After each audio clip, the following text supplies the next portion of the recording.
Uwi na rin ako guys. Balikan ko lang sila dito mamayang hapon para ibalik sa loob ng kulungan nila. Andyan lang yung kulungan nila guys, oh. Kita lang dito, oh. Yang may puno dyan mataas. Andyan sa baba, yung kita lang yung kubo-kubo nila, oh.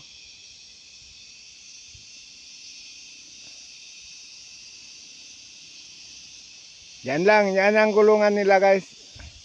Malapit lang to, nandito lang to sa baba guys.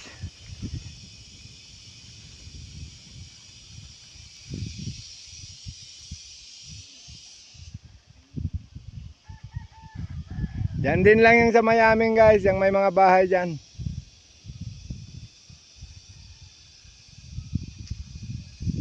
Yan lang sa Mayaming, yung may mga bahay.